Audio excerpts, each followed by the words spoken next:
Let's unpack knowledge for a second. Knowledge is more than just a bunch of stuff we learn in school. There's been a lot of confusion about what knowledge is. And the source of that confusion really dates back to 1956, Bloom's taxonomy, where knowledge was at the base of the triangle. If you see in the revised Bloom's taxonomy, knowledge has been taken off and remembering is at the base, which has more to do with sort of memorization of information, which is more accurate based on the new science that we have.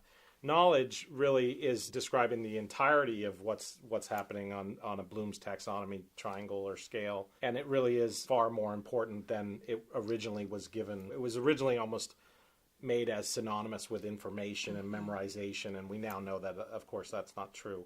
Knowledge is much, much more than information alone, and it's much, much more than just memorizing. Knowledge is the most important stuff we have as humans. Without knowledge, we don't get out of bed in the morning. We don't get anything done. So knowledge is actually very, very different than just raw data or information that you memorize. Knowledge is what happens when we use our minds to think about information and give it meaning. When we say it's important to be compassionate for others, that's knowledge. To know what compassion is and to know why compassion is important is knowledge. To know how to do something. When we talk about skills, right, we always differentiate skills from knowledge.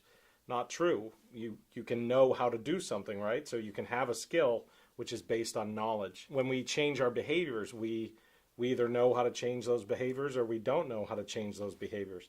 So knowledge really fundamentally is the combination of all the information that we take in from the world, but what we do with that information using thinking is when it becomes meaningful and becomes knowledge. You can have knowledge of taking tests.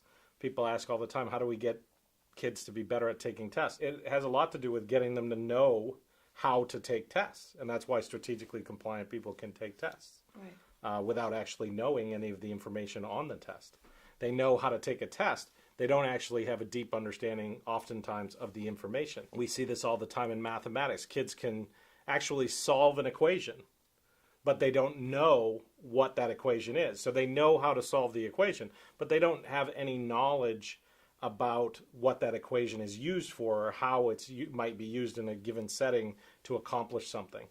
So we really have to understand knowledge as not the lowest on the totem pole, but truly the highest level that we can achieve is human knowledge. To understand a human being is to understand what they know, because we're essentially just a sort of biological bag of knowledge, and that knowledge is who we are. It's our personality. It's what we believe. It's what we think. It's what we know.